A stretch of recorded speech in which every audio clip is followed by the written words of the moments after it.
to you by ITEL and Sensodyne K.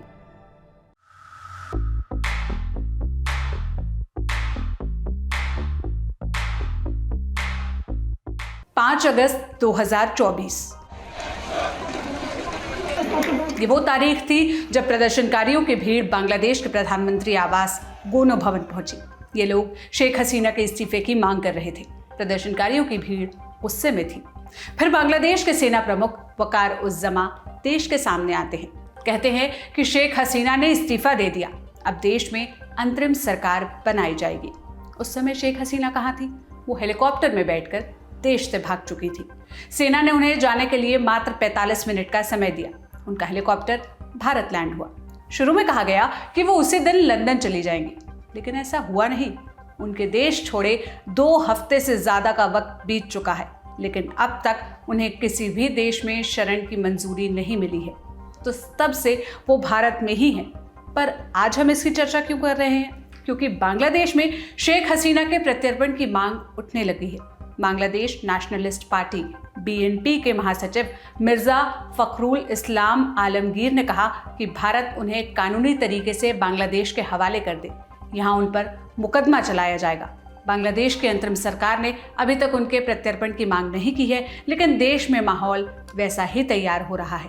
तो आज के शो में हम जानेंगे, क्या शेख हसीना के भारत में रहने से दोनों देशों के रिश्ते प्रभावित होंगे? किसी व्यक्ति के प्रत्यर्पण के लिए नियम क्या हैं और क्या कोई देश प्रत्यर्पण की मांग को मानने के लिए बाध्य होता है? आज के शो में इसी का पता लगाएंगे। नमस्ते, मेरा नाम सोनल है और आप देख रहे हैं ललन टॉप का अंतर्राष्ट्रीय प्रसंगों से जुड़ा रोजाना का कार्यक्रम दुनियादारी। बस बैक नहीं आया। SLS पैराफिन और दूध का करंट भी कौन? तो लाइफ का करंट ऑन? कुछ भी। तो ट्राई करके देख ले। सेंसोडेंट के टूथपेस्ट फॉर सेंसिटिव टीथ। शुरुआत एक किस्से से करते हैं। ये किस्सा आज से 49 साल पुराना है, जब पहली बार भारत ने शेख हसीना को शरण दी थी। वो 6 साल तक पहचान बदलकर भारत में रही थी। कहानी की शुरुआत होती है शेख हसीना के पिता मुजीबुर रहमान की हत्या से। मुजीबुर रहमान, जिन्हें बांग्लादेश में बंगबंधु के नाम से जाना जाता है, उन्होंने 1971 में बांग्लादेश को आज़ादी दिलवाई। उन्हें फादर ऑफ द नेशन का लक़ब मिला, माने पद मिला। वो बांग्लादेश के पहले राष्ट्रपति बने, लेकिन राष्ट्रपति बनने के बाद वो देश को ढंग से चला नहीं पाए। हम ऐसा क्यों बोल रहे हैं? पॉइंट दर पॉइंट समझते हैं। युद्ध की वजह से बांग्लादेश की अर्थव्यवस्था चरमरा गई। 1972 में विश्व बैंक ने बांग्लादेश की बदहाली का जिक्र भी अपनी रिपोर्ट में किया था। उन्होंने बांग्ला भाषा को मैंडेटरी कर दिया, जबकि उर्दू थोपने की वजह से ही बांग्लादेश में आज़ादी की मांग शुरू हुई थी। मुजीब ने पाकिस्तान समर्थकों की पहचान कर उन्हें जेल में डाला। सरकारी तंत्र में भ्रष्टाचार बढ़ा। मुजीब इसे रोकने में असफल रहे।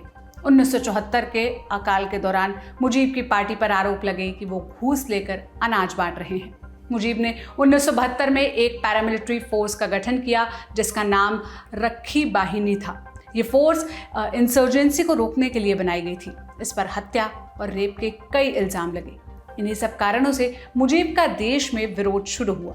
14 अगस्त 1975 को बांग्लादेश की फौज के कुछ लोग शेख मुजीब की हत्या कर देते हैं। इन लोगों ने मुजीब के साथ उनके परिवार वालों को भी नहीं बख्शा। उस रात कुल 18 लोगों की हत्या हुई थी। शेख मुजीब का पूरा परिवार खत्म हो चुका था, उनकी 2 बेटियों को छोड़कर। शेख हसीना और शेख रेहाना, ये दोनों उन दिनों जर्मनी में थी।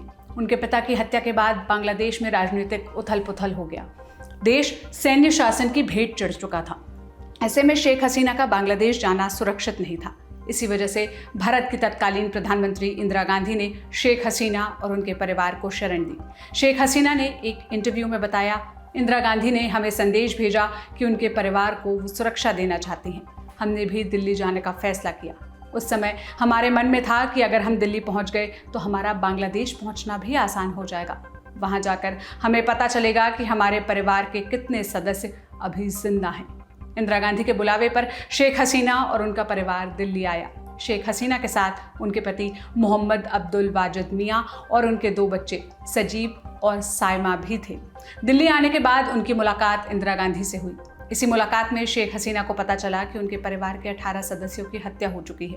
2022 में समाचार एजेंसी ANI को दिए इंटरव्यू में शेख हसीना बताती हैं कि इंदिरा गांधी ने उनके परिवार की रहने की व्यवस्था की। उनके पति वाजिद मियां को नौकरी दी। वो पेशे से न्यूक्लियर साइंटिस्ट थे। शेख हसीना पहले 56 रिंग रोड लाजपत नगर में दिल्ली में रहती थी। फिर उन्हें लुटियंस दिल्ली के पंडारा रोड में शिफ्ट किया गया। शेख हसीना ने एक इंटरव्यू में बताया था कि भारत में निर्वासन के शुरुआती 2-3 साल बहुत कठिन थे। उनके दोनों बच्चे छोटे थे। वो अपने नाना नानी और अपने मामा को याद करके रोते थे, जिन्हें 14 अगस्त की रात को कत्ल कर दिया गया था। दिल्ली में शेख हसीना और उनका पूरा परिवार सुरक्षा कारणों से अपनी पहचान छिपा कर रहता था। उनके पास दूसरे नामों के पहचान पत्र थे। दिल्ली में रहते हुए शेख हसीना गांधी परिवार के करीब हो गई। प्रणब मुखर्जी की बेटी शर्मिष्ठा मुखर्जी ने अपने पिता के जीवन पर एक किताब लिखी है। नाम है प्रणब भाई फादर। इसमें शर्मिष्ठा लिखती हैं, शेख हसीना का परिवार जल्द ही हमारे परिवार से घुल मिल गया। वो बर्थडे पार्टीज, गेट टुगेदर और पिकनिक में हमारे साथ आया करते। चुनिंदा फैमिली फ्रेंड्स के अलावा शेख हसीना और उनके परिवार की असली पहचान किसी को नहीं पता थी। प्रणब की पत्नी शुभ्रा अजनबियों से हसीना का परिचय अपनी बहन के रूप में कराती थी। शर्मिष्ठा किताब में लिखती हैं, शेख हसीना मेरे पिता को दादा यानी बड़ा भाई और मेरी माँ को दीदी यानी बड़ी बहन बुलाया करती थी। बांग्लादेश लौटने के बाद वो मेरी माँ और परिवार की दूसरी महिला सदस्यों के लिए ढाका की जामदानी साड़ियाँ भेजा करती थी। भारत में कुछ साल रहने के बाद वो विदेश यात्रा करने लगी। साल 1980 तक उनके विदेश में दिए गए भाषण प्रचलित होने लगे। 16 अगस्त 1980 में उन्होंने लंदन के यॉर्क हॉल में अपने परिवार वालों की हत्या करने वालों के खिलाफ मुकदमा चलाने की मांग की थी। इस भाषण में शेख हसीना ने कहा था कि मुझे कई बार मारने की कोशिश हुई, मेरी सभा में बम लगाया गया, उसे एक आम आदमी ने पकड़ लिया, मेरे काफिले पर गोली चलाई गई, मैं उसमें भी बच गई, मुझ पर दिन दहाड़े ग्रेनेड से हमला किया गया, लेकिन पार्टी के लोगों ने मुझे घेर लिया, मैं वहां भी बचने में कामयाब हुई, पर अब मेरे परिवार के कातिलों को सजा मिलनी चाहिए। शेख हसीना विदेश तो जा पा रही थी, पर खुद के वतन जाने का रास्ता साफ नहीं हो पाया। उस समय बीएनपी के जियाउर रहमान राष्ट्रपति थे। उन्होंने हसीना की देश में एंट्री बैन की थी। फिर आई 16 फरवरी 1981 की तारीख। शेख हसीना को आवामी लीग का प्रेसिडेंट बनाया गया। 3 महीने बाद 17 मई 1981 को शेख हसीना बांग्लादेश पहुंची। उसके चंद दिन बाद 30 मई को जियाउर रहमान की हत्या कर दी गई। फिर बीएनपी के ही अब्दुल सत्तार देश के राष्ट्रपति बने, पर इनकी सरकार ज्यादा नहीं टिक पाई। 1982 में जनरल हुसैन मोहम्मद इरशाद ने तख्ता पलट कर मार्शल लॉ लगा दिया। फिर चुनाव में धांधली कर खुद को राष्ट्रपति घोषित कर दिया। इसी सैन्य शासन के विरोध में शेख हसीना ने विरोध प्रदर्शन किए। 1996 में वो पहली बार देश की प्रधानमंत्री बनी। 2001 तक वो देश की पीएम रही। फिर 2009 में वापस उनकी सत्ता में वापसी हुई और तब से लेकर 5 अगस्त तक शेख हसीना ही बांग्लादेश की प्रधानमंत्री थी। 5 अगस्त के इस्तीफे के बाद वो दोबारा भारत में रह रही हैं। मीडिया रिपोर्ट्स के मुताबिक उन्हें ब्रिटेन और दूसरे यूरोपीय देशों में शरण लेने की मंजूरी नहीं मिल रही। 2 हफ्ते से भी ज्यादा का समय वो भारत में बिता चुकी हैं। शेख हसीना के विरोधी उनके प्रत्यर्पण की मांग कर रहे हैं। तौहीद हुसैन बांग्लादेश की अंतरिम सरकार में एक्टिंग फॉरेन मिनिस्टर की भूमिका निभा रहे हैं। उन्होंने 15 अगस्त को रॉयटर्स को इंटरव्यू दिया। इसमें तौहीद ने कहा कि बांग्लादेश में उन पर कई मुकदमे दर्ज किए जा चुके हैं। अगर गृह मंत्रालय चाहे तो शेख हसीना की वापसी की मांग कर सकता है। फिर 21 अगस्त को बांग्लादेश नेशनलिस्ट पार्टी बीएनपी के महासचिव मिर्जा फखरुल इस्लाम ने खुले तौर पर यह मांग कर दी। उन्होंने कहा कि भारत शेख हसीना को बांग्लादेश वापस भेज दे। यहाँ लोग उन पर मुकदमा कराना चाहते हैं। हालांकि अभी तक बांग्लादेश की अंतरिम सरकार ने आधिकारिक तौर पर ऐसी मांग नहीं की है। हमने जवाहरलाल नेहरू यूनिवर्सिटी में साउथ एशियन स्टडीज के प्रोफेसर संजय भारद्वाज से पूछा कि अगर बांग्लादेश की अंतरिम सरकार की तरफ से ऐसी मांग उठती है तो भारत के पास क्या विकल्प होगा। अभी तक बांग्लादेश की जो इंटरिम सरकार है उनकी तरफ से कोई फॉर्मल अभी रिक्वेस्ट एक्स्ट्राडिक्शन की आई नहीं है, लेकिन जो अपोजिशन पॉलिटिकल पार्टी है खासकर बीएनपी सरकार पे दबाव बना रही है कि शेख हसीना का एक्स्ट्राडिक्शन किया जाए भारत से और उन पर जो क्रिमिनल केसेस लॉन्च हुए हैं उनके माध्यम से उन पे केसेस चलने चाहिए।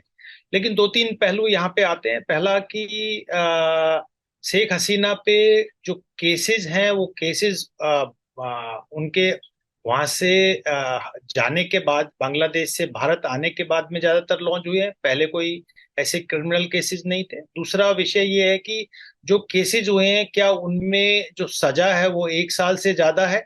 तीसरा कि किस तरीके के सीरियस क्राइम में वो इन्वॉल्व है, क्रिमिनल एक्टिविटीज में इन्वॉल्व है, वो भी डिपेंड करता है। तो जो हमारी 2013 में एक्स्ट्राडिक्शन ट्रीटी हुई है बांग्लादेश में, उसमें कई क्लोज हैं। मुझे नहीं लगता कि आज के दिन उन क्लोज में शेख हसीना कहीं फिट होती है, क्योंकि वो उन्होंने पॉलिटिकल असाइलम भी मांगा और वो भी शॉर्ट टर्म के लिए मांगा, क्योंकि उन्होंने जो अपनी हिदायत दी है उसमें दिया है कि शॉर्ट टर्म के लिए जब तक मुझे किसी तीसरे देश में शरण नहीं मिलती है तब तक मैं भारत में रुकूंगी, और उसके बाद मुझे तीसरे जब कोई अगले देश में मुझे जहां मेरी अर्जी एक्सेप्ट होगी वहां पे मैं चली जाऊंगी।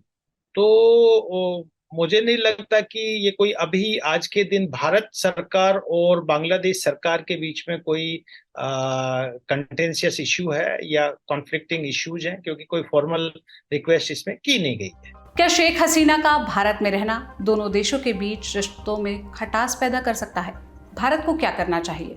भारत और बांग्लादेश दोनों देशों के बीच में संबंध है। भारत और बांग्लादेश के बीच में जिस तरीके की कॉम्प्लेक्स इंटरडिपेंडेंसीज हैं या जिस तरीके से जो ज्वाइंट एक डेवलपमेंटल पार्टनरशिप रही है, ज्वाइंट वेंचर्स रहे हैं, चाहे वो सिक्योरिटी इश्यूज को लेके हो या इकोनॉमिक डेवलपमेंटल इश्यूज को लेके हो या बाकी जो पीपल टू पीपल कॉन्टैक्ट है या जो एक्सचेंजेस हैं जनता के बीच में चाहे मेडिकल को लेके एजुकेशन को लेके या बाकी जो डे टू डे की एक्टिविटीज होती है, तो मुझे नहीं लगता कि शेख हसीना के बांग्लादेश में रहने से कोई बहुत भारत और बांग्लादेश पे कोई नकारात्मक इसका प्रभाव पड़ेगा। निश्चित रूप से अगर शेख हसीना कोई एक्टिविटीज ऐसी करती है जो बांग्लादेश के नेशनल इंटरेस्ट के खिलाफ है या बांग्लादेश की जो अभी सत्ताधारी इंटरिम सरकार है उनके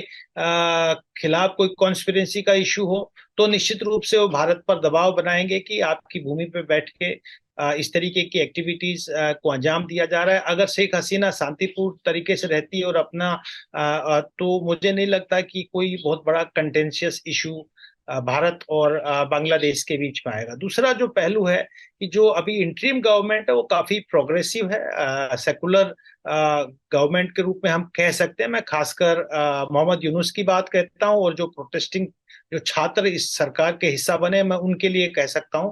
बाकी लोग ज्यादातर जो इंटरिम गवर्नमेंट में निश्चित रूप से बीएनपी जमात जब सरकार में थी 2001 से 6 के बीच में तब वो सर्विसेज दे चुके हैं, तो उनका ओरिएंटेशन हो सकता है।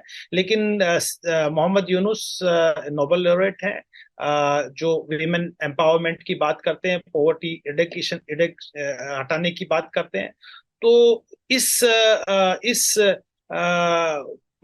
इन बातों को, इन मुद्दों को देखते हुए निश्चित रूप से मोहम्मद यूनुस भी भारत के साथ अच्छे संबंध चाहेंगे कि किसी भी तरीके से जो पॉवर्टी एरेडिकेशन का इशू है या विमेन एम्पावरमेंट का या ओवरऑल बांग्लादेश का जो डेवलपमेंटल इश्यूज हैं उसमें कहीं कोई रुकावट नहीं आए, तो वो भी भारत के साथ अच्छे संबंध चाहेंगे। शेख हसीना को दूसरे देश में शरण क्यों नहीं मिल पा रही है?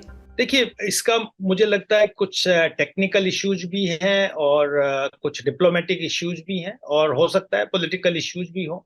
टेक्निकल और डिप्लोमेटिक इश्यूज ये हैं कि जैसे उन्होंने लंदन में शरण मांगी, यूके से शरण मांगी, तो अगर वो सीधे वहां चली जाती और उसके बाद वो अपील करती तो मुझे लगता है बहुत आसान होता। अभी वो किसी दूसरे देश में बैठी हुई है जो सोवरेन कंट्री है, वहां से बैठ के लंदन में पॉलिटिकल असाइलम, तो एक वो बड़ा इशू है, वो पॉलिसी इशूज होता है कि उनको शरण दी जाए नहीं दी जाए। दूसरी बात की जिस तरीके से उनके ऑयस्टर के बाद में जब से वो इंडिया में आई है, उनको सत्ता से हटाने के बाद से उन पे कई तरीके के केसेस फाइल हुए हैं, क्रिमिनल केसेस भी हैं या आप ये कहिए कि उन पे हत्या के केसेस भी हैं, करप्शन के केसेस भी हैं। तो इस तरीके के केसेस कितना इंटरनेशनल क्रिमिनल कोर्ट के दायरे में आते हैं, क्योंकि जेनोसाइड का भी इशू आ रहा है, प्रोसिक्यूशन का भी इशू आ रहा है, तो कितना इसके दायरे में आते हैं, ये भी एक बड़ा इशू होगा जब वो किसी तीसरे देश में शरण की बात करेंगे। तो थोड़ा इशू कॉम्प्लिकेटेड है।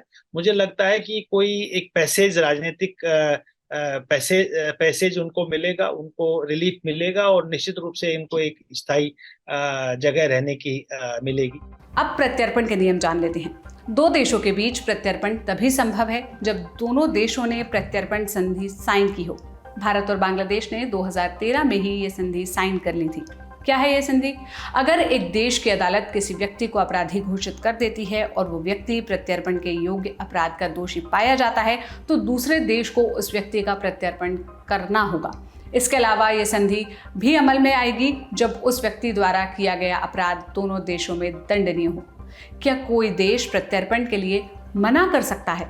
इसका जवाब है हाँ। अगर उस व्यक्ति का अपराध राजनीतिक प्रवृत्ति का है तो कोई भी देश प्रत्यर्पण के लिए मना कर सकता है। इसके अलावा भी संधि के नियम कहते हैं कि प्रत्यर्पण का फैसला लेने के लिए दोनों देश आज़ाद हैं।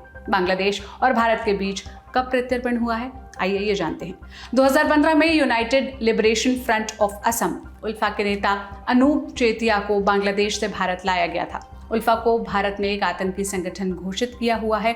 भारत ने भी बांग्लादेश के कुछ भगोड़ों को वापस प्रत्यर्पित किया। जमात उल मुजाहिदीन बांग्लादेश के सदस्य असम और पश्चिम बंगाल में छिपे रहते हैं। उनकी भी बांग्लादेश ने पहले मांग की हुई थी।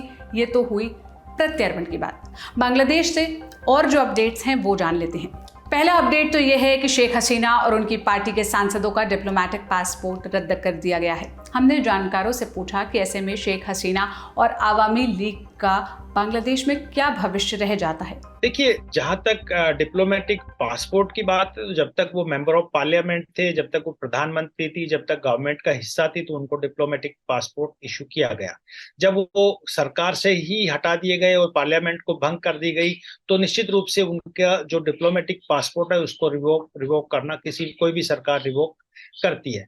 अब सवाल आता है कि डिप्लोमेटिक पासपोर्ट रिवोक करने से उनके राजनीतिक भविष्य पे क्या असर पड़ेगा। तो देखिए, एक बात साफ साफ है कि जो अवामी लीग है वो एक पैन बांग्लादेश पॉलिटिकल पार्टी है। उसका काडर हर जिले, हर उपजिला, हर उपखंड और सब में उनके काडर है, उनकी बहुत स्ट्रॉन्ग प्रेजेंस है। उसका कारण यह है कि शेख हसीना उस राजनीतिक दल से है जो ईस्ट पाकिस्तान में पहला राजनीतिक दल बना था, जिसने 1971 की आज़ादी की लड़ाई लड़ी थी। अवामी लीग का निर्माण जो 1949 में हुआ।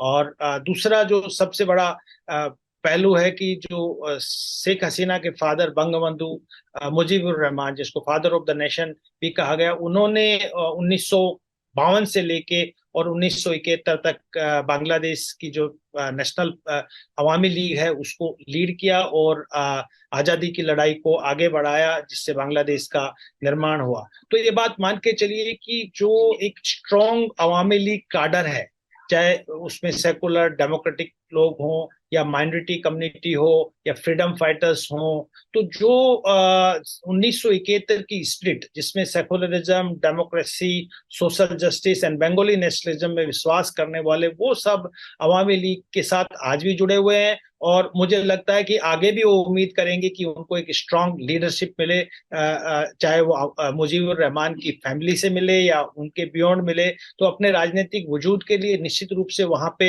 एक रेसिस्टेंस क्रिएट होगा और अपनी मौजूदगी वो दिखाएंगे। तो मुझे ये नहीं लगता कि डिप्लोमेटिक पासपोर्ट रिवोक करने से कहीं अवामी लीग या शेख हसीना का राजनीतिक करियर अंधकार में है। निश्चित रूप से केसेस हैं, पॉलिटिकल कंडीशंस ठीक नहीं है, प्रोटेस्टर्स एजिटेटेड होके उनको सत्ता से हटाया कई, और तो ये मुद्दे हैं। ये था हमारा बड़ी खबर सेगमेंट। अब सुर्खियों की तरफ बढ़ते हैं। पहली सुर्खी अफगानिस्तान से है। तालिबानी हुकूमत को एक बड़ी डिप्लोमेटिक जीत मिली है। यूएई में तालिबान के राजदूत की नियुक्ति हुई है। राजदूत का नाम बदरुद्दीन हक्कानी है। तालिबान के विदेश मंत्रालय ने सोशल साइट एक्स पर यह जानकारी दी। इसके पहले चीन ने तालिबानी राजदूत को मंजूरी दी थी। तालिबान को अंतर्राष्ट्रीय समुदाय ने मान्यता नहीं दी है। अफगानिस्तान पर कई तरह के प्रतिबंध भी लगे हुए हैं। इस बीच यूएई में उनका राजदूत नियुक्त होना तालिबान के लिए बड़ी डिप्लोमेटिक जीत है। अब आज की दूसरी और अंतिम सुर्खी जान लेते हैं, जो इजराइल से है। इजरायली सेना के इंटेलिजेंस हेड ने अपना पद छोड़ दिया है। मेजर जनरल अहरोन हालिबा ने अप्रैल में अपने इस्तीफे का ऐलान किया था।